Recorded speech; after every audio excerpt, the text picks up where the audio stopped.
வணக்கம். என் குருநாதர் எழுத்து சித்தர் பாலகுமாரசர் அவர்களை மனதார வணங்கிவிட்டு உங்களுடன் பேசத் தொடங்குகிறேன்.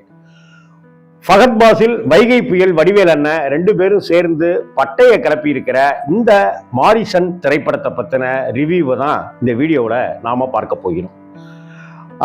சூப்பர் குட் ஃபிலிம்ஸ், அவங்க சூப்பர் குட் ஃபிலிம்ஸ் அப்படிங்கிறது தயாரிப்பு நிறுவனத்தினுடைய பெயர். அந்த பெயருக்கு ஏற்றார் போல தான் அவங்க கொடுத்துருக்கிற படங்கள் இதுவரைக்கும் அப்படிதான் அமைஞ்சிருக்கு. அந்த ஆர்பி சௌத்ரி அவர்களுடைய சூப்பர் குட் ஃபிலிம்ஸினுடைய 98வது திரைப்படமாக வந்திருக்கிறது தான் இந்த மாரிசன். இந்த மாரிசன் திரைப்படம் என்னென்ன ஜாலங்களை எல்லாம் நிகழ்த்துது, என்னென்ன மாயா ஜாலங்களை எல்லாம் நிகழ்த்துது அப்படிங்கிறத இந்த வீடியோவில் பார்க்கலாம். ஒரு திருடன் சின்ன சின்ன திருட்டுகள் செய்து கொண்டிருப்பவர் ஃபகத் பாசில், தயாளன் பேர் அவருக்கு. அவரு ஜெயிலிருந்து வெளியில வருவாரு. வந்த உடனேயே ஒவ்வொரு விஷயத்தையா ஆட்டையை போட்டுட்டு பாளையங்கோட்டை ஜெயிலிருந்து வந்தவர் பாளையங்கோட்டை, திருநெல்வேலி அப்படி இப்படின்ட்டுலாம் சுற்றிட்டு கன்னியாகுமரி அப்படி இப்படின்ட்டுலாம் ரவுண்ட் அடிப்பார். அப்படிப்பட்டவர் ஒரு வீட்டுக்குள்ளார புகுந்து திருடுறதுக்கு போவார். அங்கே சங்கிலியால் வடிவேலு கட்டி போடப்பட்டிருப்பார். அந்த வடிவேலு இவர்கிட்ட எனக்கு வந்து அல்சைமர் அப்படிங்கிற வியாதி இருக்குது, அதனால் என் பையன் எங்கேயாவது நான் ஓடி போயிடுவேன்னு சொல்லிட்டு கட்டி போட்டிருக்கான். குமார் என் பையன், அவன் வரத்துக்குள்ளார என்னை கொஞ்சம் அவுத்துட்டு போமாங்க, பெசாமர்றா அப்படி இப்படின்னு சொல்லி சொன்ன உடனே நான் உனக்கு வேணால் பணம் தரேன் அப்படின்னு சொல்லி 2000 ஆரம்பித்து கடைசியில் 25,000 ரூபாயில் போய் நின்ன உடனே வடிவேலுவை கூட்டிகிட்டு பகத் பாசில் வருவார். பகத் பாசில் ஒரு வண்டியை திருடி இருப்பார். அவர் எம்எல்ஏவோட பிஏவோட பையனோட வண்டி அது அப்படிங்கிற மாதிரி இருக்கா பதிவு போலீஸில் கம்ப்ளைண்ட் பண்ணுவாங்க. அந்த வண்டி எடுத்துட்டு தான் இவர் வருவார். ஏடிஎம்ல அவர் சொன்னது போலவே 25,000 ரூபா பணத்தை எடுப்பார். அப்படி 25,000 ரூபா பணம் எடுக்கும்போது அந்த ஏடிஎம் மிஷினில் வந்து 25 லட்சத்தி சொச்சம் அப்படின்னு பேங்க் பேலன்ஸ் காமிக்கும். 25 லட்சத்தி சொச்சம் வச்சிருக்கேன் இந்த ஆளு. அப்போ இந்த ஆளை ஆட்டையை போட்டா, இந்த ஆள்கிட்ட பணத்தை ஆட்டையை போட்டா என்ன அப்படின்னு பகத் பாசிலுக்கு ஒரு திட்டம் இருக்கும். நான் திருவண்ணாமலை போகிறேன் அப்படின்னு சொல்லுவார். திருவண்ணாமலைக்கு இவரே நானே கூட்டிகிட்டு போகிறேன் அப்படின்னு சொல்லுவார். இவங்களுடைய பைக் பயணம், அந்த பயணத்தில் என்னென்னலாம் நடக்குது, அந்த பயணத்தில் அவங்க திருவண்ணாமலையை சென்று அடைகிறாங்களா, திருவண்ணாமலைக்கு பிறகு வேற எங்கே போகிறாங்க, அங்கே என்ன நடக்குது, இந்த பகத் பாசில் அவர்கிட்ட வடிவேலுகிட்ட 25 லட்சம் ரூபாயும் அடிச்சிட்டாரா, அல்லது வடிவேலுடைய அல்சைமர் வியாதி யார் மூலமா தீருது, அந்த வியாதி இருக்குதா இல்லையா, இப்படிங்கிறதுக்கான விடையை ரொம்ப தெளிவான நேர்கோட்டிலான ஸ்கிரிப்டில் சொல்லப்பட்டிருக்கிற திரைப்படம் தான் இந்த மாரிசன். நாகர்கோவிலேருந்து புறப்பட்டு திருவண்ணாமலை அங்கே எங்கன்னு ஒரு பைக் டிராவல் நம்ம பண்ணினா எவ்வளவு சந்தோஷம் இருக்குமோ அப்படி ஒரு சந்தோஷத்தை இந்த படத்தினுடைய இயக்குனர் சுதீஷ் சங்கர் கொடுத்திருக்கிறார். அதே போல கிராம பகுதிகளை, அந்த மலை சார்ந்த பகுதிகளை, இயற்கை சார்ந்த பகுதிகளைன்னு இந்த படப்பிடிப்பு கேமரா ஒளிப்பதிவும் ரொம்ப நேர்த்தியாகவே கையாளப்பட்டிருக்கு. அதே போல இருட்டு பகுதிகளையா இருக்கட்டும், அல்லது நாகர்கோவில், திருநெல்வேலி, திருச்சி அந்த பக்கத்தில் இருக்கிற கிராமம்னு பகுதிகளை காட்டுகிற விதமாக இருக்கட்டும், ஒவ்வொரு இடத்துலையுமே ஒளிப்பதிவாளராக இருக்கட்டும், எடிட்டராக இருக்கட்டும், ரொம்ப நேர்த்தியான முறையில் இதை கையாண்டிருக்காங்க. படத்தினுடைய காஸ்டியூம் டிசைனர் யாருன்னு தெரியல. அந்த காஸ்டியூம்க்கு பெரிய வேலை கிடையாது. இருந்தாலும் அந்த ஒரு 50-60 வயது மதிக்கத்தக்க ஒருத்தருடைய வடிவேலுடைய அந்த காஸ்டியூம் எப்படி இருக்கணுங்கிறத ரொம்ப அழகாக கட்டமைச்சிருக்காங்க. அதே போலதான் ஃபகத் பாசிலுக்கும். அந்த ஃபகத் பாசில் இவரு கூட சேர்ந்துக்கிட்டு இவருக்கு தேவையானதை எப்படிலாம் பண்றாரு. ஒவ்வொரு தருணத்திலையும் அந்த கொடுத்த 25,000 ரூபாயை வந்து எப்படியெல்லாம் வந்து அவரே செலவு பண்ண வைக்கிறாரு. ஒவ்வொரு தடவையும் பின் நம்பர் கேட்கும்போது மாற்றி சொல்லி அவர் என்னென்னலாம் குளறுபடிகள் பண்ணுறாரு. அந்த அல்சைமர் அப்படிங்கிறதுல மூலமாக நமக்கு கிடைக்கிற காமெடிகள்லாம் என்ன அப்படிங்கிறத எல்லாத்தையும் ஒரு பக்கம் காமெடியாகவே சொல்லிட்டு வந்தாங்க. இன்டர்வல் பிளாக்குக்கு பிறகு கதை, அதாவது முதல் பகுதியில் கதை ஒரு விதமாக இருக்கும். அப்போ பகத் பாசில் மேலே நம்மளுடைய பார்வை இருக்கும். செகண்ட் ஹாஃப்ல அப்படியே பகத் பாசில நம்ம அப்படியே கொஞ்ச நேரம் இருங்கனே அப்படின்னு சொல்லிட்டு அப்படியே வடிவேல் அண்ணன் மேல நம்ம அப்படியே டிராவல் பண்ண ஆரம்பிப்போம். அந்த காட்சிகள் மொத்தமுமே நமக்கு ஒரு கனத்த இதயத்தை இருக்கிறவங்க வந்து அப்படியே தாங்கிக்கவே முடியாத அளவுக்கு ஒரு சோகம் வந்துடும், அப்பிடும் அப்படின்னு தான் சொல்லணும். மனுஷன் அந்த பாடி லாங்குவேஜ் இந்த படத்தை பொறுத்த வரைக்கும் நம்ம வடிவேலு அண்ணன் நடிச்சிருக்காரு அப்படின்னு சொல்ல முடியல. யாரோ வடிவேலுன்னு ஒரு புது நடிகர் ஒருத்தர் நடிச்சிருக்கிறாரு அப்படின்னு தான் நான் சொல்லுவேன். நான் எந்த ஒரு உடல் மொழியிலையா இருக்கட்டும், திரும்பி பார்க்கறதுலையா இருக்கட்டும், கண் அசைவுலையா இருக்கட்டும், கையை தூக்குறதுலையா இருக்கட்டும், இது வரைக்கும் பார்த்து பழக்கப்பட்ட நம்ம எல்லாம் சிரிக்க வைத்த 1% அந்த உடல் பாஷை பாடி லாங்குவேஜ் 1% கூட இல்லாம ஒரு புதுமையான ஒரு புதுவித வடிவேலு அண்ணன் இதுல வர்றாரு. அதனாலதான் இந்த படம் வடிவேலுன்னு ஒரு புது நடிகர் அறிமுகமான படம் அப்படின்ற மாதிரி நான் சொல்றேன். அந்த அளவுக்கு மனுஷன் வெளுத்து வாங்கியிருக்கிறார். அதுலயும் போட்டி அதாவது மாமன்னன் படத்துல பகத்பாசிலுக்கு நேர் எதிரான கதாபாத்திரம். பகத்பாசில் இந்த பக்கம் ஒரு துருவமாவும் வடிவேலு இந்த பக்கம் ஒரு துருவமாவும் இருந்து அவங்க பட்டையை கிளப்பியிருப்பாங்க மாமன்னன் படத்துலனாக்க. இந்த படத்துல அப்படி 2 பேரும் சேர்ந்து டிராவல் ஆகி 2 பேருமே உனக்கு நான் சலைச்சவன் இல்லடா அப்படிங்கிற மாதிரி சொல்லியிருப்பாங்க.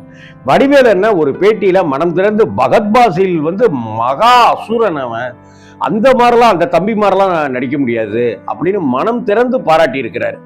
அந்த அளவுக்கு பகத்பாசில் பண்ணியிருக்கிறாருனாக்க பகத்பாசிலுடைய பாடி லாங்குவேஜே ஒரு குறும்புத்தனமா ஒரு திருட்டுத்தனமா எல்லாத்துக்கும் ஒரு அலட்சியம். ஏடிஎம் வாசல்ல இருக்கிற ஒரு செக்யூரிட்டி மிட் நைட்ல ஒரு சிகரெட் இருக்கா தம்பி அப்படின்னு கேட்கும்போது இல்லைன்னு சொல்ற, பாக்கெட் முழுக்க பாக்கெட் சிகரெட் வச்சிருக்கிறவரு சொல்றதா இருக்கட்டும், ஒவ்வொரு இடத்துலையும் கடந்து போகிற விதமா இருக்கட்டும், விவேக் பிரசன்னாவுடைய நண்பருடைய அந்த நண்பருக்கு பேசி அதை எடுத்து நடக்கிற காரியங்களாக இருக்கட்டும், ஊருக்கு போய் தன்னுடைய அம்மாவை பார்க்குற ரேணுகா மேடம் நடிச்சிருப்பாங்க, அவங்கள பார்க்குற விதமா இருக்கட்டும், சித்தாரா அப்படிங்கிற அந்த கதாபாத்திரம் இந்த படத்துல என்ன வகையில பங்காற்றி இருக்குங்கிற விஷயமா இருக்கட்டும்னு அடுத்தடுத்த இது கிட்டத்தட்ட இந்த படத்துக்கு ஒரு மலையாள லாங்குவேஜ் கொடுத்துட்டீங்கன்னாக்க ஒரு பக்கா மலையாள படம், பிரமாதமான ஒரு த்ரில்லர் மலையாள படம் அப்படின்னு நம்ம தைரியமா சொல்லலாம். இந்த படத்துக்கு மிகப்பெரிய பலம் யுவன் சங்கர் ராஜா அவர்களுடைய இசை. ஒவ்வொரு காட்சியிலையும் அந்த காட்சியினுடைய கனத்தை இரைச்சல் இல்லாத இசையால அப்படியே அப்பாவை போலவே இளையராஜாவை போலவே நிரப்பிக்கிட்டே வர்றாரு நம்ம மனசை. அந்த கதாபாத்திரம், அந்த கதையினுடைய அந்த அமைப்பு, அந்த காட்சிக்கு உண்டான வீரியம் மொத்தத்தையும் நமக்குள்ளார கடத்திடுறது தான் யுவன் சங்கர் ராஜாவுடைய இசையினுடைய பங்கா இருக்கு. மற்றபடி இந்த படத்துல அந்த இயக்குனர் எடுத்துக்கிட்டு இருக்கிற அந்த விஷயம் இருக்குல்ல, அது ஒரு சாதாரணமான பல படங்கள்ல நடந்து காட்டப்படுகிற சொல்லப்படுகிற ஒரு விஷயம்தான். ஆனா இந்த படத்துல எனக்கு ரொம்ப ரொம்ப பிடிச்சிருந்தது எதுனாக்க, எந்த இடத்துலையும் அந்த விஷயத்துக்கான ஒரு ஆபாசமான காட்சிகளையோ வக்கிரமான காட்சிகளையோ உடல் கவர்ச்சியை வைத்துக்கொண்டு இந்த படத்தை ஓட்டிடலாம் அப்படிங்கிற மாதிரியோ இல்லாம எதையுமே காட்டாம ஆனால் அதனுடைய வீரியத்தை நமக்கு உணர்த்துறது இருக்குல்ல, அதுதான் இந்த படத்தினுடைய மிகப்பெரிய ஸ்பெஷாலிட்டி. இதை நான் சொன்னாக்க உங்களுக்கு அது இந்த மாதிரி படமா அப்படின்னு நீங்க நினைக்க கூடாதுங்கிறதுக்காகத்தான் ஸ்பாய்லர் பண்ண விரும்பாம சொல்றேன். மற்றபடி அன்பே சிவம் திரைப்படத்துல கமல்ஹாசனும் மாதவனும் ஒரு டிராவல் பண்ணுவாங்கல்ல, அந்த டிராவல் அப்படியே அங்க வட மாநிலத்திலேருந்து ஆரம்பிச்சு ட்ரெயின்ல பயங்கர பிரச்சனையாகி தண்ணி எல்லாம் அதுக்கப்புறம் ஒரு லாரி மேலே ஏறிட்டு பஸ் மேலே ஏறிட்டு போக அப்படி இப்படின்னு ஒவ்வொரு பயணங்கள் சென்னையில அடையிற அந்த ஒரு விஷயத்துக்குள்ளார அன்பு அப்படிங்கிற ஒரு விஷயம் எப்படி சொல்லப்படுதோ, அதே போல அரவிந்த் சாமியும் கார்த்தி அவர்களும் நடித்து மெய்யழகன் அப்படிங்கிற 2 பேர் மட்டுமே போகிற அந்த படம் நமக்குள்ளார ஒரு பொய்யற்ற ஒரு அன்பை ஒரு பாசத்தை விதைச்சது எப்படியோ, அதே போல இங்க இரு துருவங்களாக இருக்கிற பகத்பாசில் வடிவேலு அவர்களுடைய அந்த பயணம் நமக்குள்ளார ஒரு தாக்கத்தை ஏற்படுத்துது. அந்த மாதிரியான டிராவலிங் நமக்குள்ளார ஒரு சுகமான அனுபவத்தை தருதுங்கிறதுல எந்த மாற்றமுமே இல்லை. இந்த இயக்குனருக்கு இது முதல் படம் போல இல்லாம ரொம்ப அனுபவம் வாய்ந்த வகையில படத்தினுடைய காட்சிகளை ரொம்ப அழகாவே விவரிச்சுட்டு போறாரு. அதே போல படத்திற்கு உண்டான வசனங்களும் ரொம்ப எளிமையாக சின்னதாக ரொம்ப அழகாக ஆழமாக சொல்லப்பட்டிருக்கு. மாரிசன் திரைப்படத்துல வடிவேலு சிறந்த நடிப்பை கொடுத்திருக்கிறாரா அல்லது பகத் பாசில் வந்து பிரமாதமான நடிப்பை கொடுத்துருக்கிறாரா அப்படின்னு நம்மளால யாருக்குமே அதிக பாயிண்ட்டு இவருக்கு தாயா அப்படின்ட்டுலாம் நம்மளால சொல்ல முடியாது. ஒரு சில இடங்கள்ல பகத் பாசில் தூக்கி சாப்பிட்றாரு வடிவேலு அண்ணனை அப்படின்னாக்க, இன்னொரு இடத்துல அசால்ட்டா வடிவேலு அண்ணன் அதை பகத் பாசில தூக்கி சாப்பிட்டு போயிட்டே இருக்காரு. ஆக இருவருடைய இந்த படத்தை பொறுத்த வரைக்கும் வேணா இப்படி சொல்லலாம், இந்த கதாபாத்திரத்தை வடிவேலு அண்ணனை தவிர வேற யாருமே பண்ணியிருக்க முடியாது. பகத் பாசிலுடைய தயாளன்கிற கதாபாத்திரத்தை அவரை தவிர வேற யாருமே பண்ணியிருக்க முடியாது அப்படிங்கிறத தான் சொல்லணும். படம் அதாவது வடிவேலு அண்ணன் ஸ்கிரீனுக்கு வந்தாலே நம்ம எல்லாம் சிரிச்சுக்கிட்டே இருப்போம்ல. ஆனா படத்தினுடைய முதல் பாதி ஃபர்ஸ்ட் ஹாஃப்ல வடிவேலு அண்ணனும் பகத் பாசிலும் அந்த பைக்ல பண்ற டிராவலிங்கும் அங்க நடக்கிற சின்ன சின்ன சம்பவங்களும், ஏன்பா இந்த ஊர் பேர் என்னப்பா, நாங்கள் ஈச்சம்பட்டி அப்படின்னு சொல்றதா இருக்கட்டும், இன்னும் எவ்வளோ நேரப்பா இருக்கு அப்படின்னு கேட்கறதா இருக்கட்டும், இன்னும் 2 மணி நேரம் இருக்குங்க திருவண்ணாமலைக்குன்னு சொல்றதா இருக்கட்டும். இங்க எனக்கு தெரிஞ்ச ஒரு ஃப்ரெண்டு ஈபியில் வேலை செஞ்சாரு, சுப்பிரமணியன்னு பேரு. அந்த சுப்பிரமணியனுக்கு 3 பொண்ணுங்க. கடையில் விசாரிக்கிறியாப்பா அப்படின்னு கேட்கும்போது, ஈபியில் சுப்பிரமணியன் இல்லைங்க சீனிவாசன் அப்படின்னு சொல்ற அந்த ஒரு விஷயமா இருக்கட்டும். நான் ஒருத்தங்கிட்ட மன்னிப்பு கேட்கணும்னு ஆசைப்படுறேன். நண்பன், அந்த நண்பனோட நம்பர் என்கிட்ட இல்லை, அந்த நம்பரை எப்படியாவது வாங்கி தர முடியுமா? இந்த உலகத்துல நம்பர் வாங்குறதெல்லாம் ரொம்ப ஈஸின்னு வாங்கிடலாம் அப்படின்னு சொல்லிட்டு பகத் பாசில் ஒரு மிகப்பெரிய தொழிலதிபராக இருக்கிற அந்த ஜவுளிக்கடை அதிபருடைய நம்பரை வாங்கி வடிவேலுகிட்ட தரதா இருக்கட்டும். அப்புறம் இன்னொரு அருண் அப்படிங்கிற அந்த கதாபாத்திரத்தை தேடி இவர் வடிவேலு பயணிக்கிறதா இருக்கட்டும். இந்த 3 பேர் அங்க நாகர்கோவில்ல கோவை சரளா வந்து விசாரிக்கிறது, அந்த விசாரணை வந்து அடுத்தடுத்தது ட்ராக் பண்ணி போறது, வந்துட்டு இருக்கிறது, தேடி அடைந்து கொண்டிருப்பது. அப்படி அடைந்து கொண்டிருப்பதுல யாரை தேடி அவங்க வராங்க, கோவை சரளா உள்ளிட்ட போலீஸார் யார் தேடி வராங்க, அங்கே நாகர்கோவிலில் வடிவேலுவை ஏன் கட்டி போட்டிருந்தாங்கன்றதுக்கு விடை எல்லாமே செகண்ட் ஹாஃப்ல கிடைக்க கிடைக்க கிடைக்க கிடைக்க படம் தருகிற தாக்கம் பயங்கரமானதாக இருக்கு. இது மட்டும் தான் சொன்னேன் இல்லையா, இது ஒரு தமிழ் டயலாக் இல்லாமல் மலையாளத்தில் இந்த படம் வந்திருந்தாக்கா, மலையாள மொழியில் இந்த படத்தை பார்த்துருந்தோம்னாக்கா ஒரு பக்கா மலையாள படம், என்ன பிரபாவம் பண்ணியிருக்கானுங்க யாருன்னு சொல்கிற அளவுக்கான படம் தான் இந்த மாரிசன்.